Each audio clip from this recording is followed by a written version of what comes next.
to kind of get things started. My name's Elaine. I'm with Boulder Transportation Connections. We just last year became part of the Boulder Chamber, so it's kind of fun to have our own space to welcome you here and welcome. We've got some attendees online.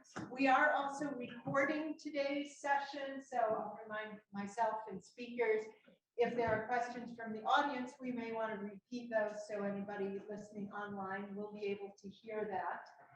I do want to acknowledge all the staff from BTC who are here. Emily in the back of the room, welcoming folks. Karen, who's been helping through this whole transition period. And right now I'd like to turn things over to my colleague Amanda. Great. Hi, everybody. Thank you so much for coming. Thanks, Elaine, for the introduction. So my name is Amanda Mansfield. I'm Senior Manager of Transportation at Boulder Transportation Connections. As you all may know, Boulder Transportation Connections is now the sustainable transportation arm of the Boulder Chamber, which is quite a triumph. So it's been a great partnership so far. I'm going to start us off with a brief overview of some exciting highlights related to what BTC and the Chamber have been working on together to advance sustainable transportation. So some of you may have seen, we have a new, awesome, very impressive Boulder website, or Boulder Transportation Connections website. You can access it at bouldertc.org.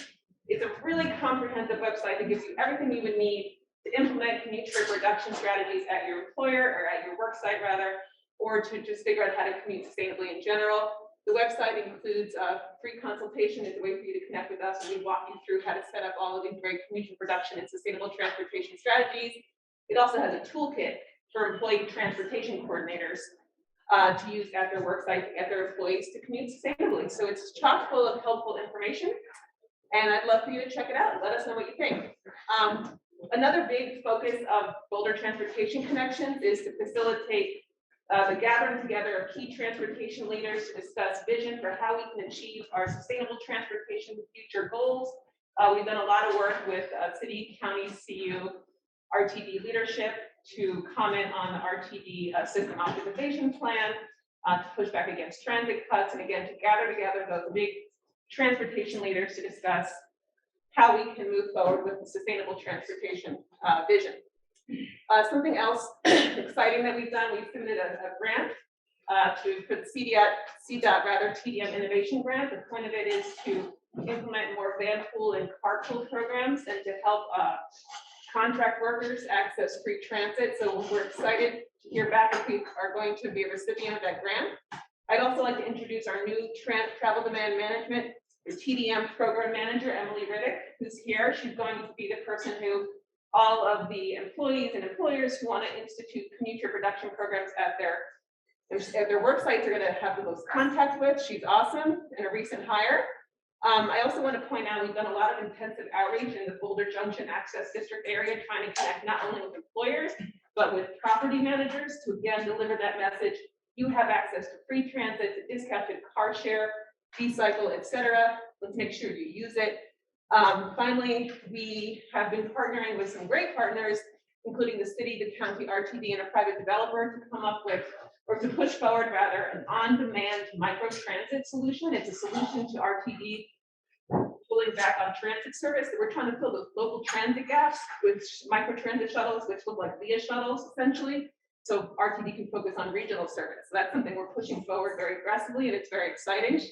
I don't have time to go through all these, but I'll ask you to look at these links once we send out the presentation. There's some really exciting legislation, including funding opportunities coming through related to employers being able to get a 50% tax credit for anything they spend to promote biking, walking, transit, carpool, van pool at their work site. And also there's going to be the upcoming RTD fare-free or fully subsidized transit in August. That's what one of these bills relates to. So please do take a look at these bills. They're really exciting, and they reflect a strong commitment across the region to sustainable transportation. Thank you.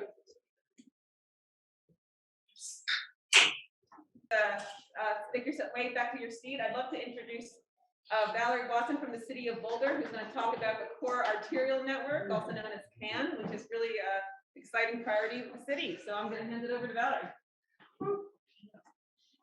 Thank you so much, Amanda, and thank you, BTC, for inviting the City of Boulder to be here today. It's a pleasure to speak with all of you. I'm Valerie Watson. I'm the Transportation Planning Division Manager at our Transportation and Mobility Department. I started with the city last year, so I might be a new face to some of you. And I look forward to meeting and working with all of you. So today we are going to give you just a quick overview of a new initiative that the department is pursuing. It's called the Core Arterial Network, or the CAN. So you may have seen some stuff in the daily news, or you may have heard folks talking about this. So hopefully I can give you a crash course in what we're up to and invite you to partner with us. Really is I think a big goal that we have at the city at the moment as we launch this initiative. Uh-oh, I pushed the right button. Uh-oh. There we go. All right. Okay, so the wonderful image you see on the screen is the concept of the Core Arterial Network. One of our Transportation Advisory Board members, Alex Weinheimer, actually kind of had this light bulb moment one day. Our arterials are really that last connective tissue that gets you to your day-to-day destinations in the city of Boulder.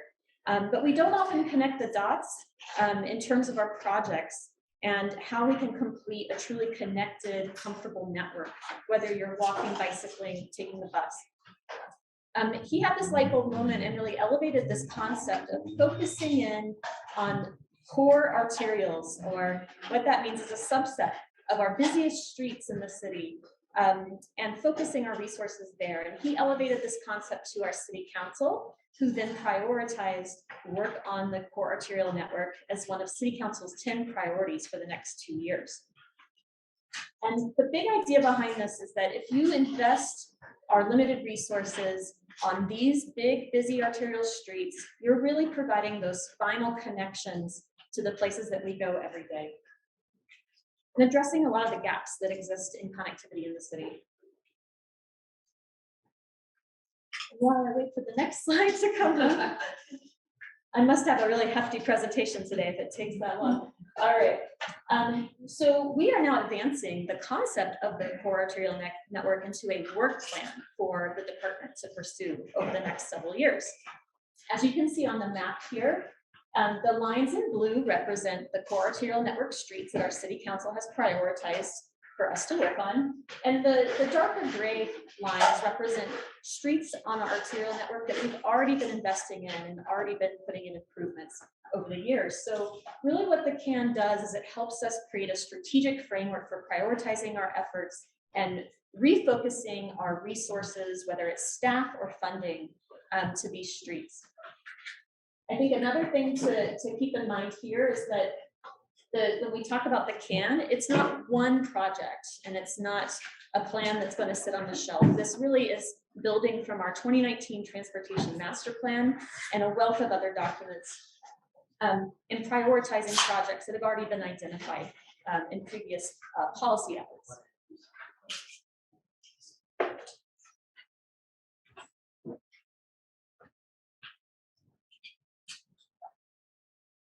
And so as I mentioned, this strategic prioritization of our resources is really important. It allows us to have a much sharper focus on how we can advance the work and accelerate our work.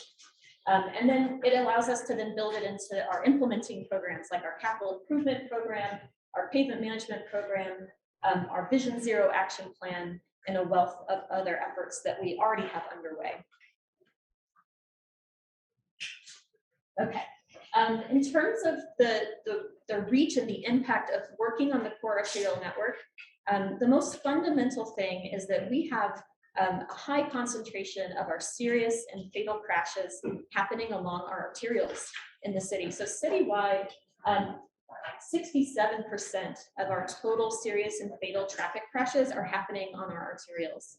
And when you're also thinking citywide, 44% of our citywide severe crashes are happening on the CAN streets alone. So if we are able to put some resources there and focus our efforts in tandem with our Vision Zero action plan, we're going to be making a big dent in what we see in terms of crashes in the city and advancing our Vision Zero goals. In terms of residential density, 63% of Boulder residents live within walking distance of a CAN corridor.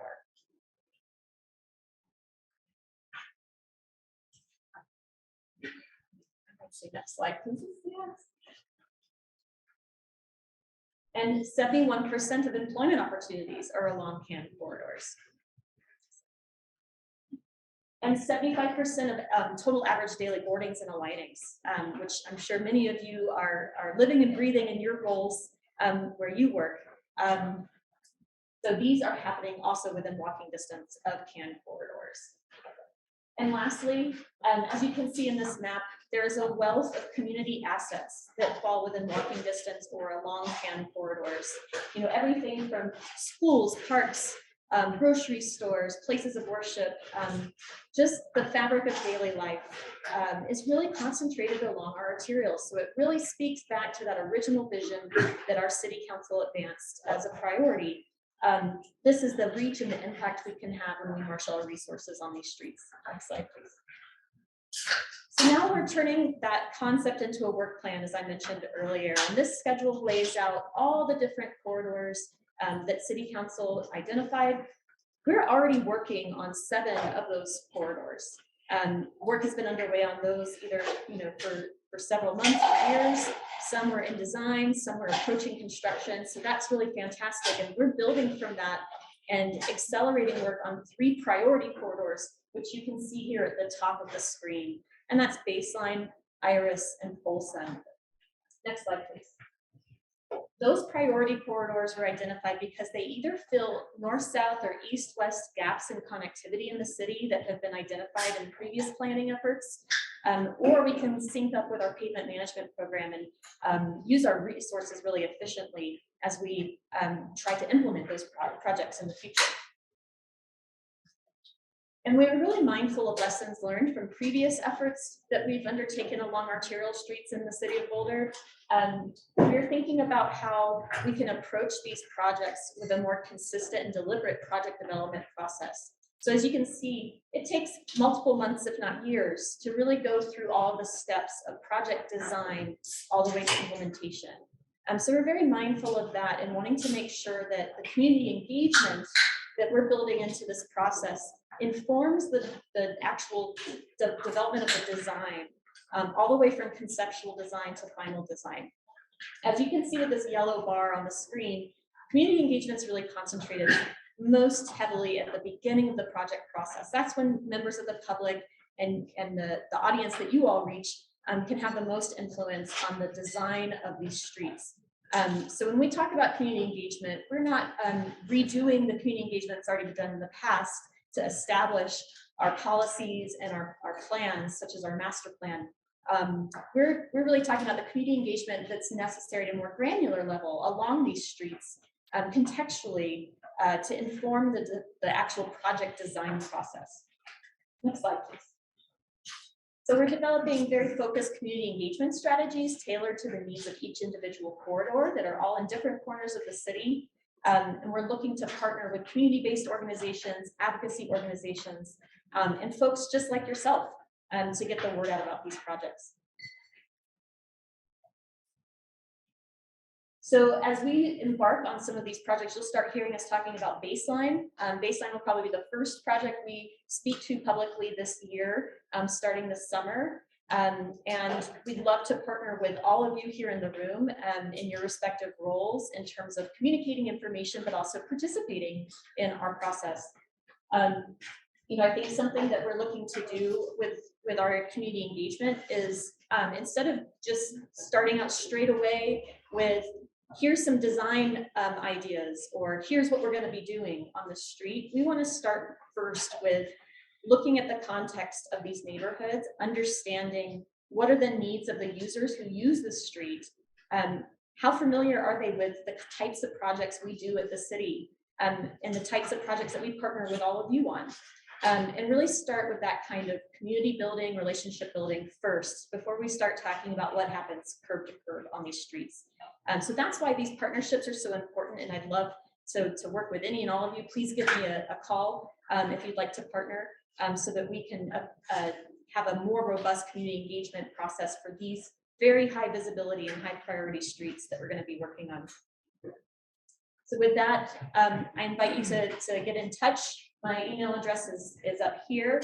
And we have a website as well for the Core Arterial Network, where we will be continually updating and adding new information as we continue to roll out and initiate our community engagement and design process for these streets. Thank you very much. And with that, I am happy to take questions. Yeah, we just have time for 1 or 2 questions. So does anybody have one, or is anybody on the chat with anything? Not yet. Yes. Simple question, what does CAN stand for? Core Arterial Network. So those busy streets, 28th Street, 30th Street, Baseline, yeah, those types of streets in the city. Anything else? I run our Transportation Advisory Board. Valerie, first compliment to you and the staff for picking this up so quickly. It's really exciting to see it come together. With all of these local advocates in the room, is there anything when you think about the big work plan, high level, like things we should be thinking about how to support this, politically, communication-wise, or otherwise? Yeah, I think really important along the way for each individual corridor, we're going to have touch points with our decision makers and our advisory board that you sit on, as well as council. So those types of venues and opportunities in a public forum are a great chance to come and speak up on behalf of your organization or your neighborhood and express support. I think those touch points as we move through the design process are going to be really important for showing that groundswell of need and support across the whole city. Thank you so much, Valerie. As I mentioned before, our area is ripe with a lot of exciting and big projects going on. So right now I'd like to welcome up Alex Phillips from Boulder County to talk about everything that's going on 119. Thank you. Hi, everybody. Is there anyone in this room who has not heard about the plans for 119? There's probably a few, okay, because I know that a lot of you have, but we're at really an exciting moment of this project where we had the concept plan, kind of the broad look of things, and then we're now kind of in the middle of the plan when public engagement in some ways is the most important. A lot of this was just an hour ago. But this is also, before I go on, I should say that I'm talking tonight today about essentially 3 projects in one. We're working with our partners in the city of Boulder, the city of Longmont, RTD and CDOT, and the Boulder County. And RTD and CDOT are working on intersection improvements and the bus rapid transit. And the county is taking the lead on the bikeway. Next slide. Thanks. And there's a lot of reasons why we're focusing on 119. It came out of a lot of different planning documents. And if you're interested in the history of that, we have a lot of that on our website, on the county website. It is the highest crash corridor in unincorporated counties. So that's like the roads like most of J Road, a chunk of Valmont, a chunk of Baseline, 63rd, all unincorporated county. It's the highest crash corridor for motorists. It's the second highest crash corridor for cyclists. Anyone know the first highest crash corridor in unincorporated county for cyclists? Just a little trivia question. US 36. Yes. Bingo. Yes, we're working on that one too. So there's a lot of reasons why we're focusing on this one. Next slide. And there's a lot of benefits that we'll be able to reduce those crashes and put in a bikeway that will essentially, hopefully, go from this high crash count to 0, because we'll have a separated bikeway. And we'll also be able to, the transit that CDOT and RTD are working on, will be able to make much faster transit routes because of the bus rapid transit. Next slide. So this one shows all the different things along the corridor, from the Q bypass lanes where all those things will be happening. The Q bypass lanes are essentially at the intersections, which is where most of the traffic builds up, the intersection of 119, 52, where IBM is, the intersection of 63rd, the intersection of 9Y. That allows the bus to get the jump on all that traffic backing up. So it gets much faster. This shows, just because this is just a graphic, shows kind of the bikeway and the green line kind of outside, but it's really in the median, mostly in the median. And that's one of the real beauties of this project, is that median is all owned by CDOT, which means we didn't have to take 30 years to get right of way. We could just work with CDOT on this project and make it happen. And then, of course, it'll tie into all the bike networks that so many of my partners in City of Boulder, City of Longmont are working on. So, next slide. Yes, and this shows the buses. This is going to be an overtime thing. It'll build as the project builds and as ridership builds. That's the bus frequency is the eventually the overtime, what we're aiming for. But the big news here is that the trip will be half the time that it is right now. So that'll make it a real viable option for transportation. Next slide. And this shows a little bit of like what's going to be happening. Major changes at 63rd. We'll be putting in, or actually I should say RTD and CDOT are putting in a large park and ride so people can access the bus rapid transit. And the bikeway will be going through there. If any of you remember, last year in August, we came to you, August and September, asking about like how the bikeway can tie in best to City of Boulder and City of Longmont. We've really kind of taken all your comments and worked on that. So we're advancing from that. What we really are asking you to focus in on this time around is things like how these stations work, how the bikeway works, how it's going to connect with the bikes and heads and people parking and all that, and accessing the buses, and also the larger bikeway through the 9-mile corridor. And this is, thank you, 52, which is really, if you know that area really well, you know there is not a median there right now. We're actually going to be separating the road out, put in the median to make all this possible. There won't be a park and ride here. There will be the 2 jumps here and the bus stops. There's no park and ride. And this is about the bikeway, paved year round, designed as a commuter bikeway. So one of the big things that I keep saying every time I work with our engineers is we need a bikeway that is straight as possible. So people can separate themselves easily. Curves are hard for a lot of people, you know, you tend to ride in the middle, but you want to ride on the edges. So because we know that there's going to be a lot of different speeds of cyclists and a lot of different speeds of pedestrians. So we want to make that easy to separate out. One thing that I really do, especially from the cyclists in the room, want feedback on is we do need cyclists to slow down when they're coming into the bus rapid transit, the station areas. And we want to do that in an easy, intuitive way to make cyclists slow down there, because those are the high traffic areas. There's going to be pedestrians and cars and everything. So what's the easiest way to do that? Next slide, yeah, I'm here. So a lot of the bikeway, there'll be underpasses at 3rd, at Niawat, at 52, and at J, and also another one closer to Walmart near Connector Road. But we will also have some at-grade crossings. And we're really looking at the design there to make those as safe as possible. Cyclists and heads do have the right of way to go through there, but we also need to make sure that motorists know what to do. So we're looking at the design there, another thing to really focus in on. Next slide, yeah. And so here's the underpass. It'll be 16 feet wide, 10 feet high for most of it. I think that's for all of them. And here's the schedule. So if you think about Valerie's talking with public engagement, we're right smack in the middle of that public engagement. This is like the key time to hear from you all.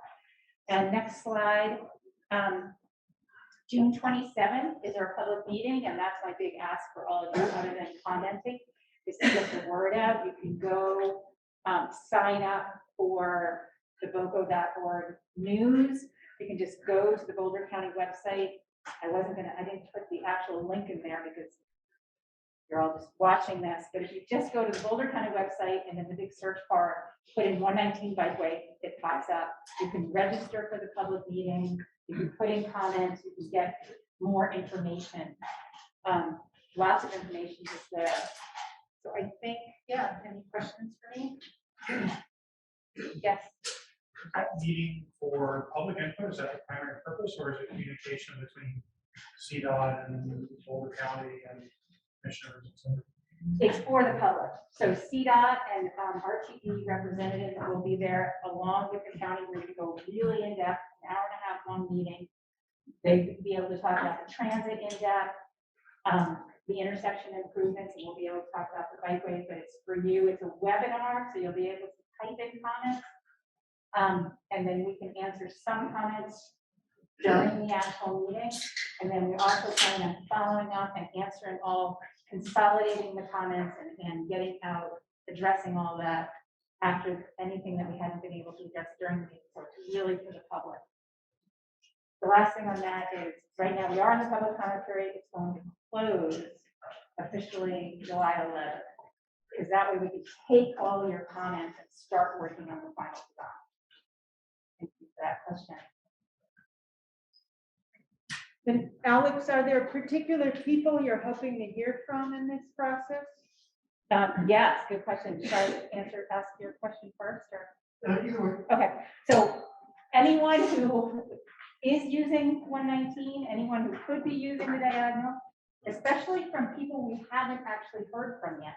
Of course, we want to hear from the core people that we always work with, because those are really important. We're hearing from the Center for People with Disabilities, hearing from people that work in manufacturing along the route that are actually working weird hours or dependent on transit or dependent on the bikeway.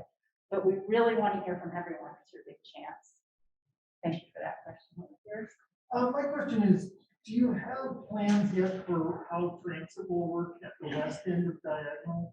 Like between 28th and Foothills, where, things are pretty constrained? Well, okay, so two things about your question. One is, some of that is a City of Boulder question, and most of that, the rest of it is an RTE question. I will get back to you on that, and that'll be a really good question for our public meeting, but I'll get back to you on that. I can't address that now. But good question, because that's going to be really, like, your question is how it's going to work, or is it going to be? Yeah, because currently there's not room to, it's not like out in the open area where there's shoulder. Good point. And so it's just not clear to me how that's going to work. Yeah. In that section.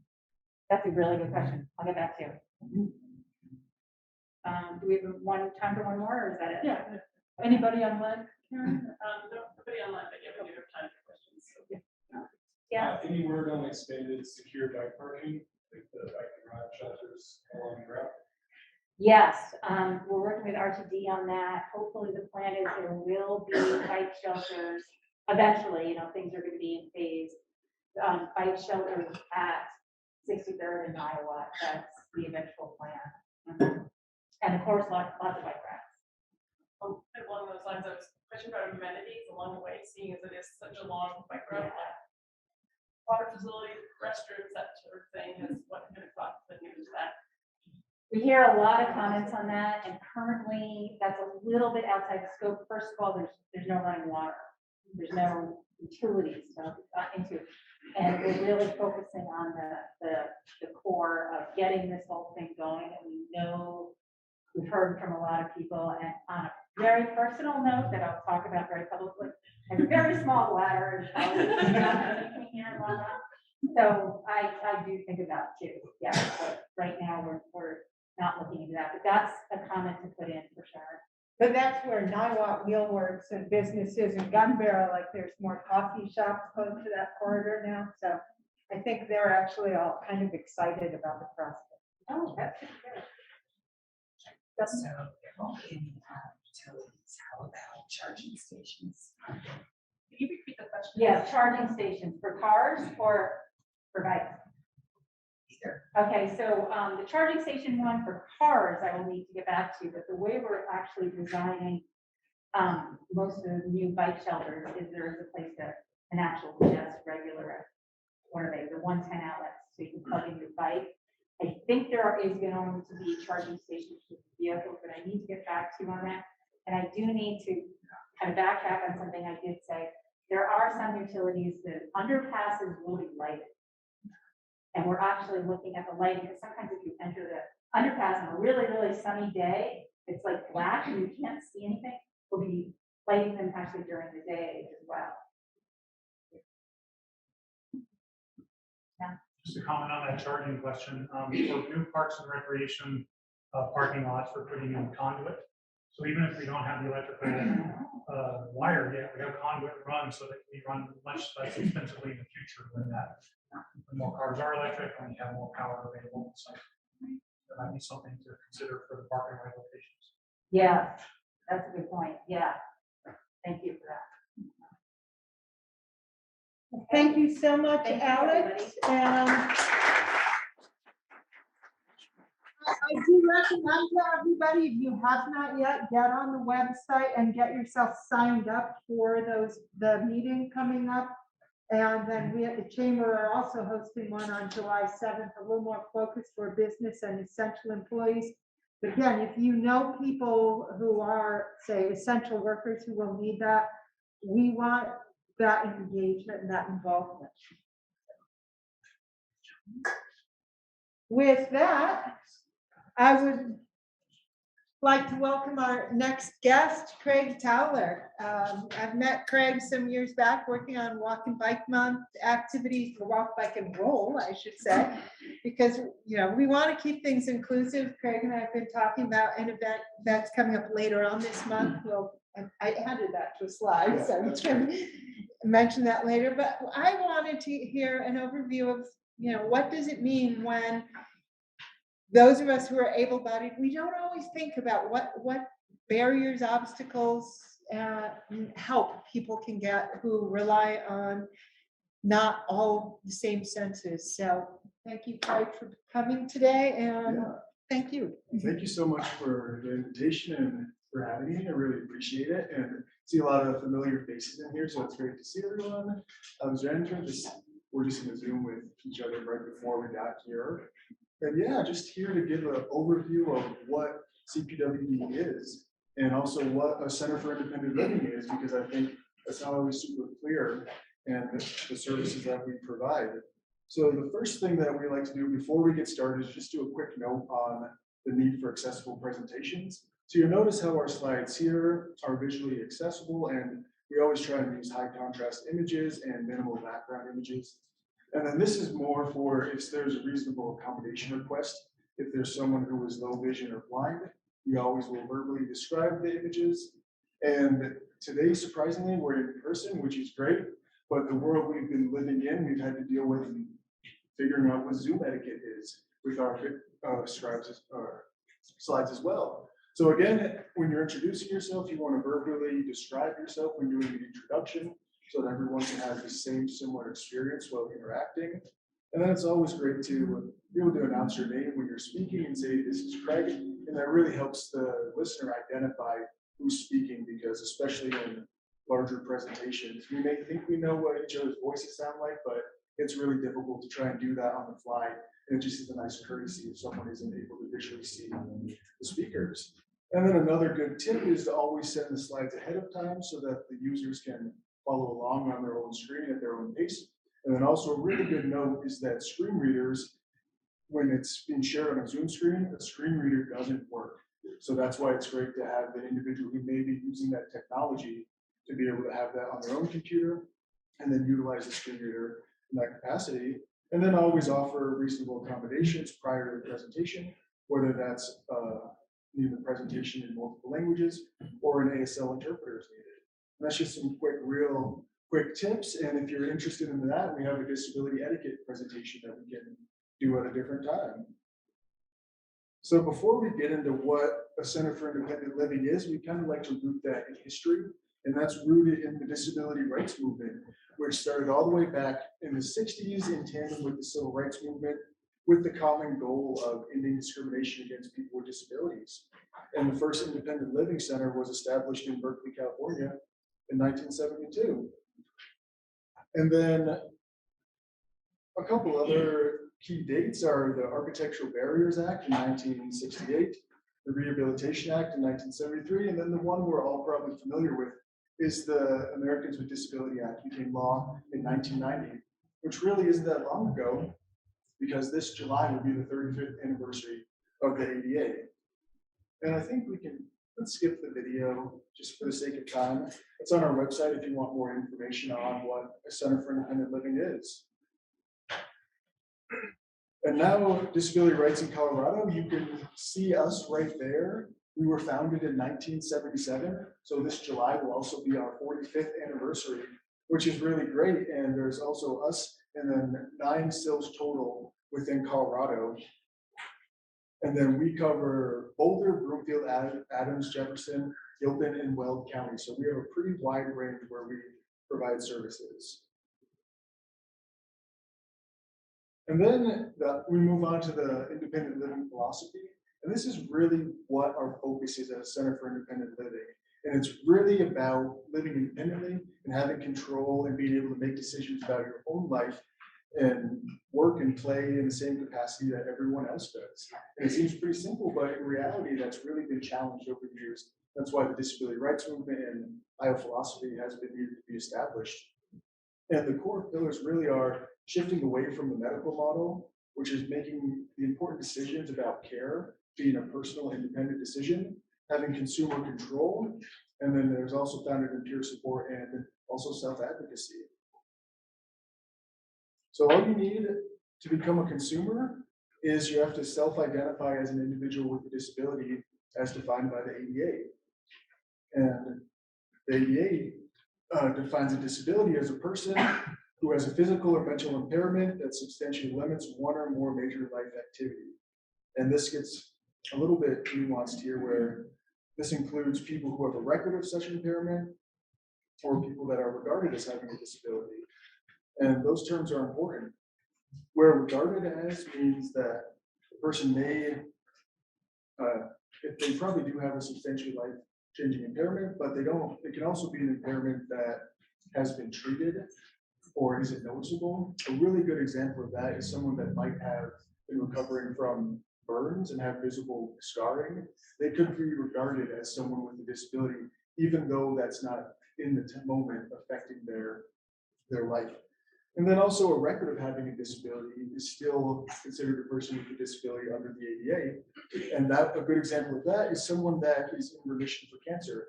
At the moment, they may not have cancer, but since they did, they have a record of having it and still would fall under the guidelines of the ADA. So 1 in 4 adults in the United States identifies having a disability. So we're a very large and ever-growing community, and we don't discriminate. Anyone can join us at any time throughout their life. So we're a demographic that continuously grows. So at a Center for Independent Living, we're really here to work with the consumer to identify goals that are necessary to remove barriers to independent living. And these are all identified by the consumers, and our ILAs, which I'll go into more detail in a second, are who work with our consumers to kind of figure out what those goals are and how to identify them. And really, there's a lot of times that there are barriers to independent living that aren't recognized even by the individual. So a lot of the work we do is understanding that there may be a goal that can be, or a barrier that can be removed to achieve the goal and live independently.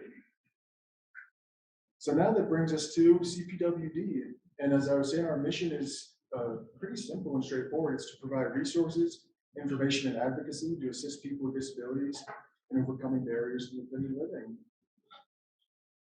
And through our core services and programs, they include independent living skills training, which is the ILAs that I just spoke about. And we also do a lot of information referral, and that could just be as simple as someone calling in and asking for a resource or a referral, or that actually becoming an intake consumer. We do a lot of that work. And then we help with individual and systems advocacy, peer support, and then also transitions, youth and for nursing homes. And that brings us to our programs. We do nursing home transition services, youth transition services, we have a Veterans Independent Program, VIP, and then there are great independent living advisors. And as well, we have a Beyond the Vision, our Beyond Vision program and employment services. So a little bit more details, the ILAs is who I was talking about. They're really the first contact at the Center for Independent Living, where if a consumer or community member calls in for an INR and it ends up needing more support than just the information and referral, that's when the intake process would begin, and our ILA would start working independently with that individual to help set the goals and then put action steps to overcoming those barriers and really having measurable goals for that success. And then self-advocacy support is helping with reasonable accommodations requests and just letting people know what they're entitled to and how to articulate those needs, to know how to really self-advocate for themselves when they're out and about in their communities, which is a super important skill and not always super easy to know if you are new to the community or haven't really been out and about. And it's really important to know that we have these rights and the confidence to bring them up when you need to. And then we do a lot of peer group facilitation, and then we also do independent living skills trainings. And now we also focus on systems advocacy. And this is really what my role is as the community organizer, is I help set the advocacy agenda for the organization.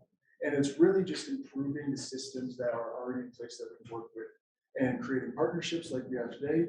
And a lot of you that are in the room today, we've all worked together in some respect in just kind of education and awareness and helping create systems that are inclusive and equitable for the disability community.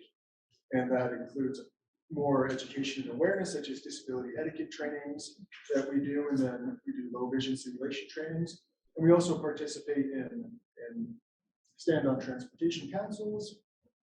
We provide testimony for bills that are being passed in legislation. I provided testimony in 2 sessions in the last legislative session for a bill in the House and Senate, which unfortunately died and never made it to scheduling, but we'll try again next year.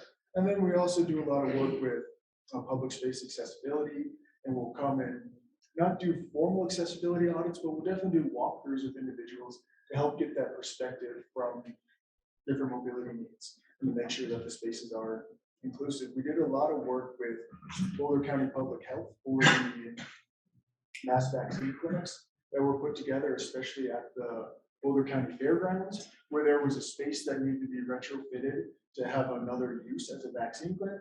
So we helped do walkthroughs of the facility to make sure that everything was set up and accessible, from the restrooms to the hallways to the entries and to the actual stations where the vaccines were being distributed. So we just like to give that perspective, because ADA compliance is one thing, and then personal firsthand experience is a whole nother thing. We want to find that happy medium where they work together in tandem, because you can have an ADA accessible space. Trust me, I know that is not a good experience and you don't want to do there. And it's the last thing you want to hear when you say this is inaccessible, to get the answer, oh, it's ADA compliant. And then you're sitting there going, okay, well, there's something lost in communication. We try and help with that understanding. And then employment program is a big one that we offer. And this is where we help with job coaching and development. We have a great ticket to work program. And then we do a lot of benefits counseling and also help with technical assistance for employers. And then our youth transition program is focused on transitioning from school to community and secondary education to the workforce. This includes a lot of peer groups, social events, classes. And we also have a youth employment program workshop that's coming up in the last 2 months of June. So if you know anybody that is between the ages of 14 to 24 and is transitioning from high school or any kind of education and is looking for help with employment, that would be an opportunity for them to join and work with our ILAs on those skills and helping finding employment. And then our VIP program, we work with veterans and really with the purpose of making sure people aren't placed in nursing homes and continue to live independently for as long as possible. And then nursing home transitions, also people that have needed more care and are currently in nursing homes. We try to help with transitioning back to independent living once that inpatient care is no longer needed, and to make sure that barriers are removed, such as finding housing and accessibility, to make sure that if someone is able to live independently, they're not staying in an institutionalized setting longer than they need to, and always working towards returning towards independence. And then it always works by referral. So all we need is someone that identifies as a person with a disability, and do they have a goal of living independently? And then that would be someone that would be referred to us. So it's pretty broad, and even if we're not positive if somebody fits into an intake consumer, please have them reach out and we can still help with resources and information or any kind of services. Question? I have no idea how I'm doing on time. I feel like I was talking fast. Any I think questions? you're doing great. Typically, but I apologize that the program's been kind of running the slides. Oh, no, that's okay. So, Yeah, those are our locations. Our main office is in Boulder, right down Arapahoe down the street. We also have an office in Longmont and one in North Metro. And then other trainings we offer a disability etiquette training, some ADA basics, social security benefits, which is, we have that going on our website, which will be on the last slide. We have a calendar, a services calendar, and that's where you go to see where all of our workshops are listed and all of our upcoming events and everything are listed on there with links to sign up. So it's a great way to see everything that's going on. Yeah, DK. Great to see you again. So how long has the independent living program been in place? I know it's part of the Center for Disabilities, but is that a new thing? Nope. and could you repeat the question? Yeah, he was asking how long has the independent living program been in place? And it's always been in place. And one of the core mission of a independent living center, and that's the goal of all the centers, is to help remove barriers to independent living through providing services as information referral or as an actual intake consumer, where we bring them in and actually set up goals with timelines and help everyone be accountable and then find resources to achieve the goals.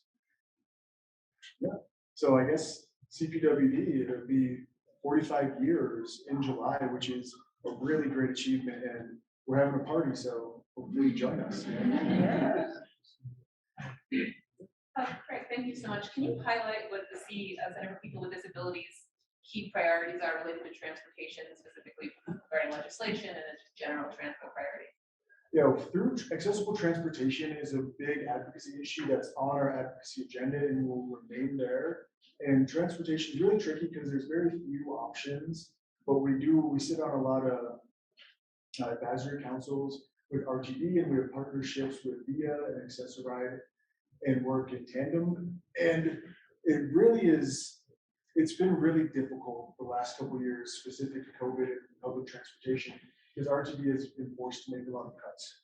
But we've made sure to continue to be really vocal about how these disruptions in services and routes have really affected specifically the disability community, because a lot of individuals with disabilities don't drive, and we rely 100% on public transportation. So having route cuts and everything due to budget restraints has really affected our community in a really direct way. So we always continue to advocate for the need for alternative options and the need for more of those. So there's been really great partnerships that have happened between RTD and Uber, where Accessoride, I don't know if you've seen it, it's like VIA, but Accessoride is accessible transportation through RTD. There's now a pilot program with Uber where that will now be linked to your Uber app. So if I need a wheelchair accessible vehicle, I no longer will have to go through the process through the Accessoride page, but I will be able to request one through the Uber app, and then that'll automatically contact Accessoride to their dispatch to let them know that that ride is needed, which hasn't been available before. And that's been a big issue, is the need, because there's such few resources, that there's been a need to really have a lot of advanced scheduling, which, if you're anything like me, it's hard to know what I'm doing next week. So in order, if you have me to ride to a doctor's office, you don't always know you need to schedule that 2 or 3 weeks in advance, which is what's needed now. So to have those ability to be merging and utilizing these on-call platforms is a really big step forward.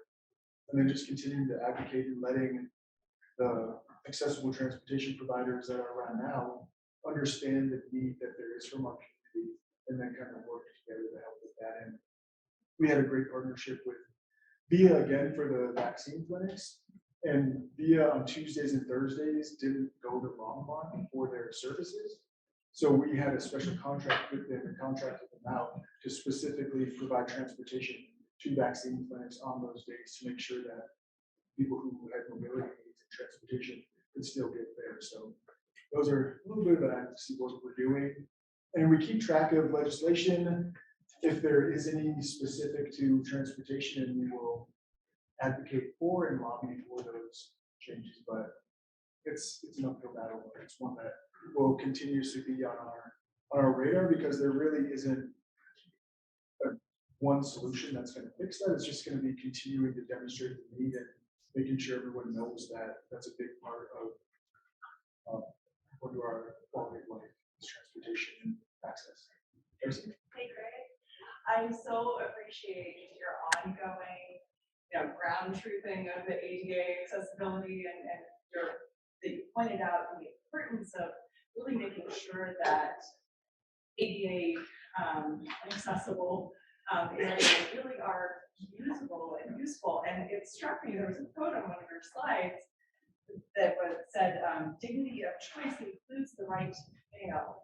And I just, that's a really important concept, I think, for all of us that hold in transportation too, this idea that what we're trying to do is create that dignity of choice and opportunities for people to try things out. And if it doesn't work, then we can revisit that and understand how to make it a better experience for people. So I just really, it's just a comment. I just wanted to appreciate your work in that arena and how so thank you for playing that role. Yeah, that's super important, is just having equal inclusion and access to our communities, so we can be out and about and explore the communities that we all love and should have access to.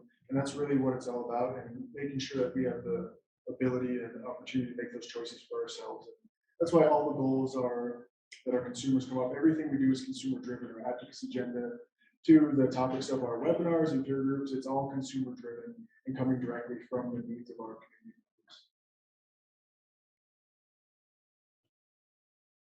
I follow up on that career RTD partnership. Is that already in place? The pilot program is in place, and they were testing in area codes out in Denver and Aurora, and it hasn't been fully launched yet. But when it does, we'll definitely be sending information about that and how to register, and also through your fare through Accessoride, or that fare is subsidized. So I think it's the individual only pays a couple dollars. So you do still have to sign up through Accessoride, so that subsidy is still applied when using Uber, and you still get their ride discount.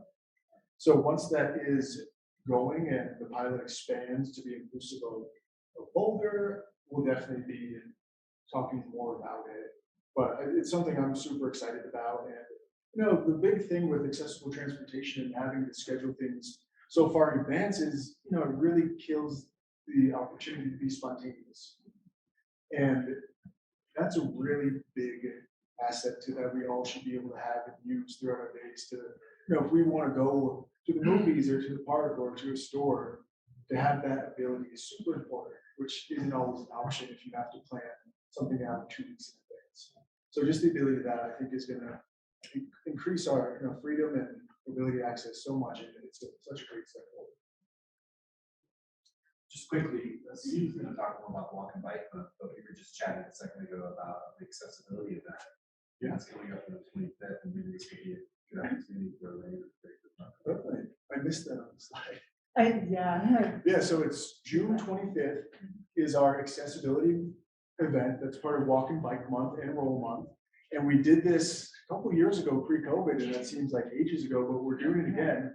And it's in partnership with a bunch of Local also organizations, Boulder Chamber, BTC, Yeah, OSMP. OSMP. Bringing bikes, and VIA is gonna join us Yeah, as and well. And it's just an accessibility event where OSMP is gonna be there on site with a bunch of wheelchairs. And we're gonna do accessibility wheelchair walks, where you have people that have never been in a chair before, try one out, and then I'm gonna take you around town and show you what it's like to go up inclines and on the Boulder Creek path. We'll have some adaptive bikes there to try out, some hand cycles and recumbents. And it'll just be an awesome opportunity to be out in public and have a change of perspective, experience something new. And it's also really good to have those opportunities of visibility. It's not very frequent that we see not only someone in a wheelchair rolling around town, but to see a group of 12 wheelchair users rolling around town. We definitely turn some heads, and that visibility is super important to let everyone know that we are a part of the community and demonstrating the need. So that when we talk about accessibility, they won't go, well, we've never seen the need before. And that's usually because there isn't access and it leads to isolation. So just this visibility in the community is super important. And we want to just have that be a part of an everyday occurrence. So please join us on the 25th. It'll be what, 10 a.m. to 1? 10 to 1. So hopefully it's not 100 degrees like it's supposed to be this weekend. Hopefully it's like in the 90s or something reasonable, but maybe I'll lead us all into the creek. That's why we're so close to the creek. Exactly. So we can jump in. Yeah, so definitely it's always a fun experience. And it's great too that like OSMP will be there, because Boulder is a place where there are accessible trails. And, Yes. I think it's important to have that access for all the options, for being able to get out and enjoy the outdoors, for getting to various areas. I was curious if you had any comments, like with local sidewalks. I mean, many people using wheelchairs or mobility devices need to be primarily on sidewalks, but other crossings. What's your experience with that locally? Personal experience is it definitely is a challenge in a lot of areas.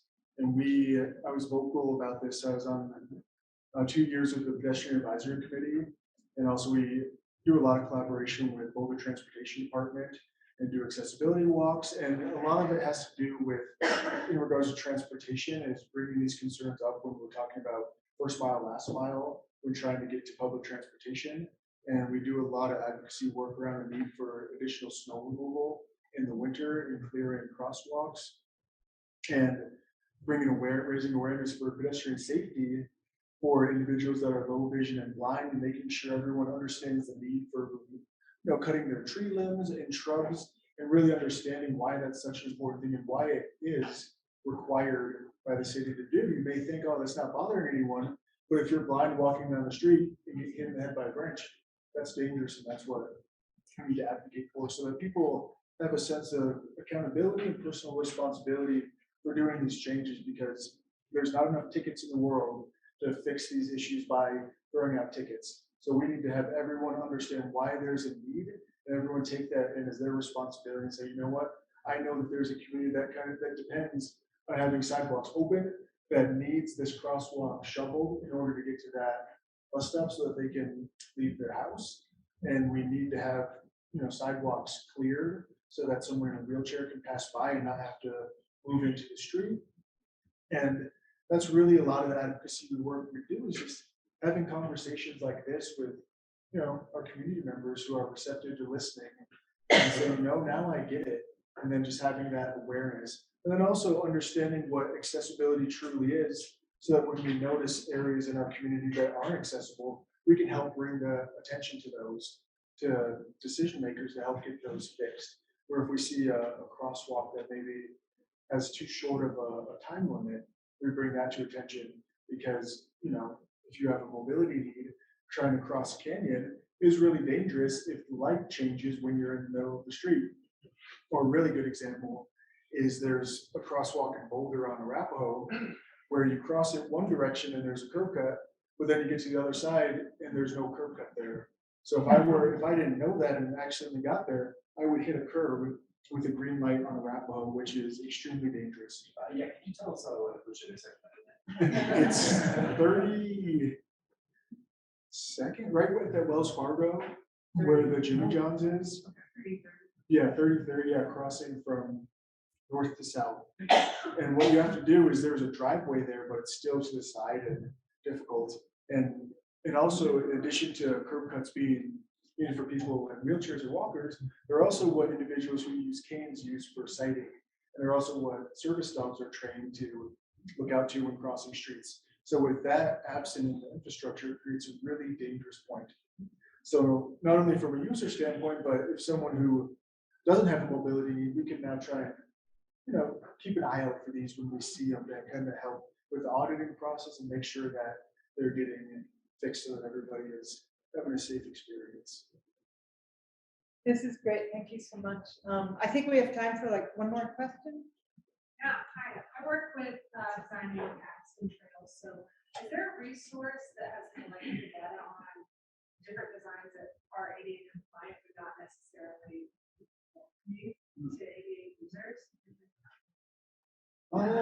Probably. Regulations, but there's not the experience. Yeah, not that I know of. I don't think I've ever seen any kind of formal study done. And that's why our advocacy work is needed, because it's been essential for us to take the first step in that direction to, helping everyone understand that it goes beyond just kind of the numbers on paper and what that looks like. And, as an engineer, you might look and say, okay, well, this 36 inches for a doorway looks good and 3% slope, that's fine. But as you'll see on the 25th, when we go up some of these slopes that enter into the paths and the bike path, you'll look at those numbers a little bit differently and be like, oh, wow, okay. So this is what it's like and why this might not be, the best, that may be a barrier for someone utilizing the multi-use paths and the Boulder Creek path. And that's something that we want everyone to be aware of and be able to take advantage of. Well, thank you so much, Craig. We really appreciate it.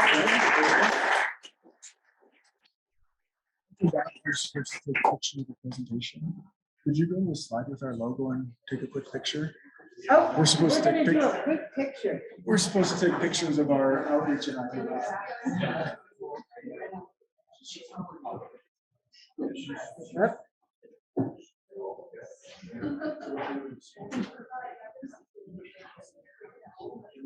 Perfect. Okay. Great. Thank you Thanks, so everyone. much. And with that, it's Walking Bike Month. I'd like to introduce Steve Prant for everybody.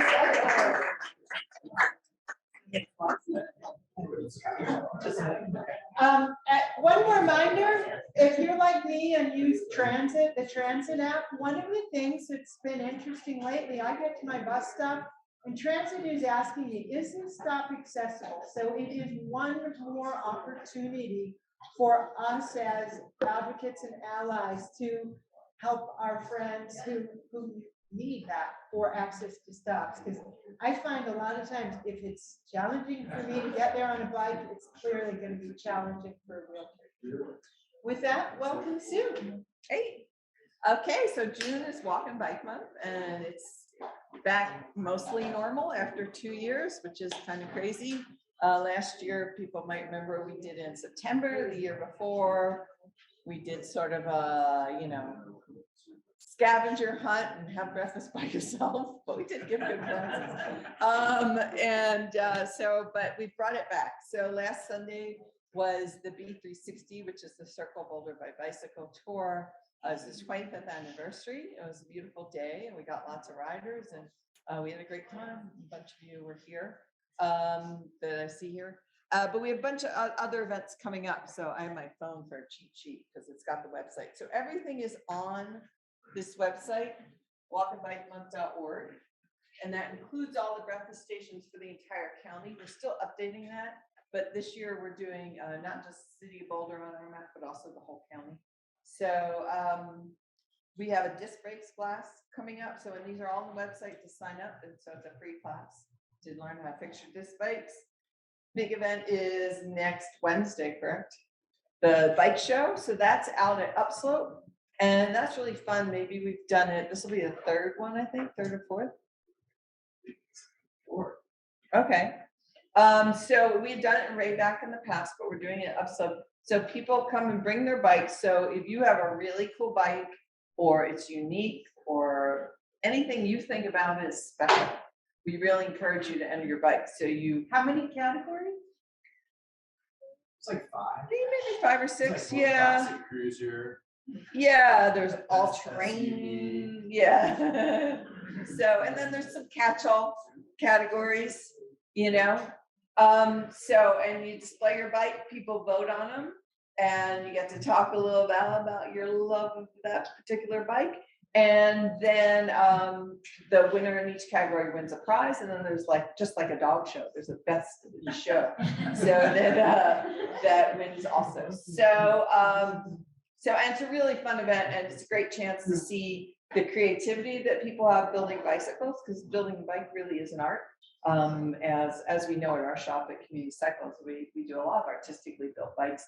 But it's great to see what the community is out there doing. So if you have a friend who has a cool bike or anything like that, or just a friend who really loves their bike and loves to talk about it and show it to other people, this is like, because I entered it one year with just my regular commuters, so I'm like, hey, what the hell? And it was like, just seeing people look at my bike was sort of really gratifying. Yeah. So, no, I didn't. I thought I might, because people knew it was my bike, but I don't think I did. But anyway, so there's that, and there's some beer specials and things like that. So it's a great night to come out and, you know, outdoors, and it's really nice. We have a maintenance class, and these classes we offer during Walking Bike Month are all free. Normally we charge a small fee, but on the 15th is a pride ride. So that starts at Rafa downtown, and they're encouraging people to dress up. It's not a short ride, but it's not a long ride. It's sort of a medium ride. It goes on dirt and streets, and then ends up at Rayback for some socializing. We have a Creek Cruiser ride that starts at, these are all sponsored by Community Cycles and other groups. This one is sponsored by an architect company called HMH, and they've gotten, I'm told they have really cool handlebars bags they're giving away for free. So I'm going just for the handlebar bag. But it's a short ride along the Boulder Creek path and ending up, I think it's in Nevis for some beers and socializing and prizes and all sorts of things. There's the Boulder Walk Slow Marathon, which is June 18th. So the B360 is a bike ride that circles Boulder, and there's a short route and a long route. And the walk group breaks it up into a couple days. And so you walk half of it and then you walk the other half, and then you do the full ones. They've already done the shorter ones that took place earlier in the month. We saw them walking one day while we were putting signs out. But this longer one where you do the whole thing, how many miles is it, Darcy? It's a little over 26. It's a little over 26 miles. Driver you're looking at, it can be anywhere from like 25.9 to 26.8 or whatever. Yeah, so they do the whole route and then some. It's a marathon. Yeah, it's a marathon. So, and I'm sure they're okay if you join for parts and drop off. You don't have to go for the whole thing. Yeah, and we do have space. I mean, I limited it originally to 45, and that there was originally a wait list, and now it's down to like 38. So please join us. Yeah. 26 miles of this. It's really fun. Yeah, and Darcy makes her walks really fun. She's great at making her walks fun. And then of course, Bike to Work Day is June 22nd, and that's 6:30 in the morning to 9 at night, right? Or 9 that would be on the 6:30 to 9 a.m. And we have maybe about 40 stations listed now. There's another group I need to get on the map, but it's going good for, you know, at our height we were over 60, and then when we came back last September we were at about 20-ish. So it's good. I feel good about it. It's coming in, and people often ride to different, as you guys know, breakfast stations, stop at various places. The Trek store keeps telling me about their burritos. That's down in.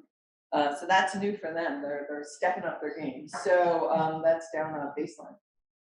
And then that night we have Bike Home Happy Hour upslope, $2 off paint, pints, $2 off pints, and free swag. Also on that day, REI is sponsoring a Bike to Work. I'm not used to speaking for this long. A Bike to Work Day gravel ride to the happy hour. So with lots of prizes from REI, because, you know, they want to promote their gear. And so this started on the website. We have free fix-a-fat classes, the adaptive ride on June 25th, and our second kids bike rodeo. The first one already happened. No, it happens Saturday. Saturday. The second one is July 9th. So excuse me. Thank you, DK. And thanks. So it's a fun month. We feel really good about bringing lots of events back and resuming where we were. But also, I'd be remiss if I didn't say register. So when you register, we count how many people are riding. It really helps us with our statistics. And you can also register as part of your company, so you can compete against other companies and you win prizes for that. And then there's a grand prize of an electric bike where people win. So, and you can't win an electric bike if you're not entered in the registration. And we have one more topic for. Oh, and recycle. So Sarah. Yeah, I just have a few things. as I'm Sure. Dovetailing. Connected to this is we are offering free, well, first of all, is everyone familiar with recycle, older recycle? All electric. Camera, step back, it can be seen by the. Oh, okay. Bike share system here in town. And so Wednesday, June 22nd, our system will be completely free. You don't need a promo code or anything. You can just download the app, choose day pass. It'll be $0 and unlimited 30-minute trips all day on that day. So if you've never ridden an e-bike, it's a great opportunity to try one. Yes, and the app will show you where all our stations are and in real time, how many bikes are there, and how many open docks are there. And a few other quick things.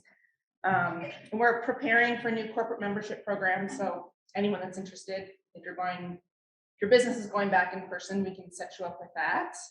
Passes will be free. We reactivated 3 of our stations that were damaged by the winds on December 30th. So I'll be posting that up, but I know some people have been asking. So those are all 3 of those are back up. And this summer, Commuting Solutions will begin to study the feasibility of expanding Boulder B-Cycle for regional bike share. So that's just what we have going on. And follow us on Instagram and Facebook and Twitter to updates of other free days and offers that we have happening. Any questions? Sweet pride bikes. Huh? Yeah, they are. Oh, yeah, that's great. We just kind of did that for fun, and then I reached out to Boulder, and so we're kind of working with them a little bit to donate things to their gala in the fall, and and helping them promote this Pride Week. So I don't know if you've seen the Pride bikes, but they're super cool. There's 11 of them. Yes. What are the current rates that we're for bicycle?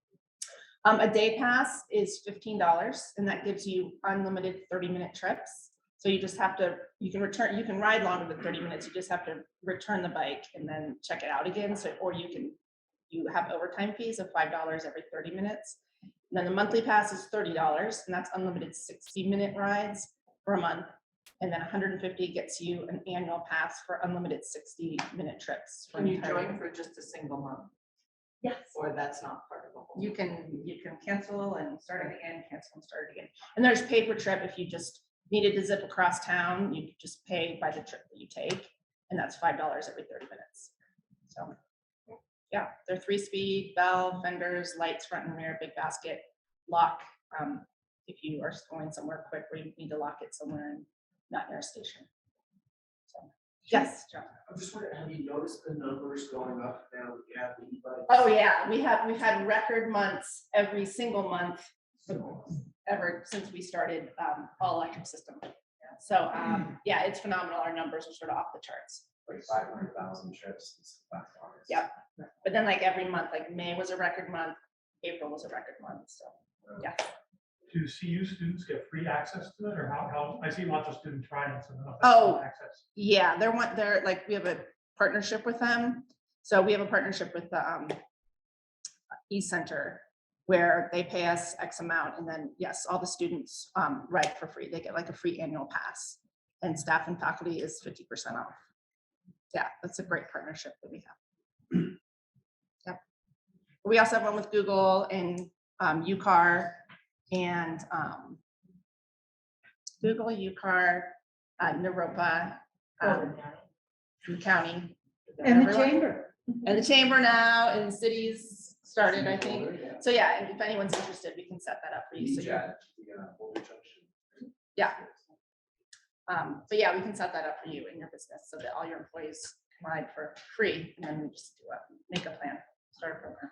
So, yes. I have one more thing to add. Thank you. Yeah. So, just sort of an interesting thing, one of our mechanics at our shop, he builds really interesting bikes, and he started an Instagram site called Community Rides with some of his bikes. So if you want to look at pictures of some really cool bikes that are coming out of our shop right these days. And then he also started an every Monday night ride called Community Rides, where he's just, focusing on new riders and kind of helping them get out and see how to get around Boulder and, work on their bike and stuff like that. So. Thank you so much, Sue, and everyone. We're kind of coming towards the end, but we want to make sure, we've got action items for you. So one, make sure you are registered for Bike to Work Day. I like to tell people, when we all register, we're showing the whole region, because this is a regional effort, right? Denver Regional Council of Governments helps organize this. We always like showing how much support there is for cycling and alternate commuting here in the Boulder area. So registration is helpful, and come here. We will be hosting a breakfast station that morning, as will Community Cycles and a number of other stations, so you can check them out on calendar. Also, we at BTC, we want to hear from you. What kind of takeaways did you have for today? What are you going to share with your colleagues? What we're really hoping is this is a format that helps you keep up to date on things that are happening in the community, on important issues that then you can share within your workplace. And then, we can help employees with questions. We can help you with your transportation plans. We are all wanting to see everybody safe out there in the streets, whether you're using a wheelchair, a bike, on foot, even driving, we want that element of safety. So, and please do reach out to us for any assistance in helping your team. If you have any remaining questions, feel free to hang out a little bit. Some of us have to run off for something. And yeah. Can I ask you a quick question? Of course. This is for Craig. Really interested, so I work at Steve Boulder. Really interested in the disability etiquette training. Yeah. Is that something you guys offer, like customizable, or like, is it just a webinar, or can you do it in person? Yeah. Like, could we set it up for our staff? You can do whatever you want. It's something I do those trainings, and I have a set training that has kind of core information. But then based on the specific audience and questions, we can cater it to answer specific questions or whatever you're looking for. So yeah, just shoot me an email, Craig at cpwd.org, and we'll figure out for you. Great, thank you. Yeah, we can do it in person or on Zoom. And was there anything anybody wanted to share from their organization or as it relates to sustainable transportation, any announcements you want to make? I have one more question. So thinking about the Longmont ride and electric bikes, is there any discussion that anybody's aware of doing a similar like incentive program that Denver's doing with e-bikes? If people are familiar, if you live in Denver, you can get $400 off an e-bike purchase right now, or $900 off an e-cargo bike. We're discussing it, no problem.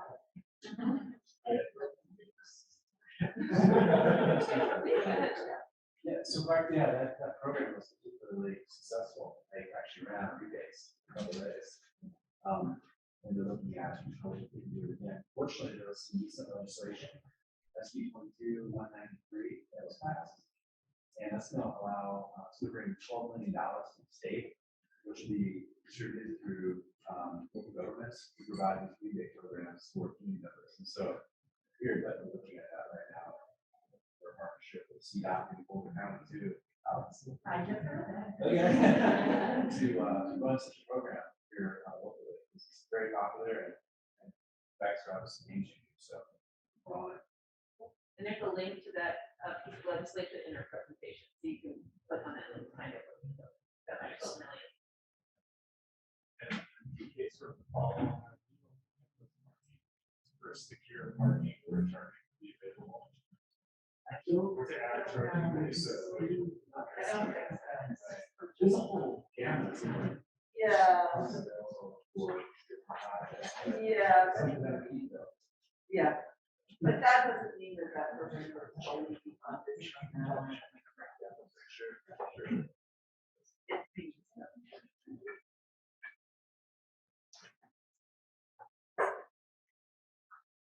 Thank you, Boulder Chambers.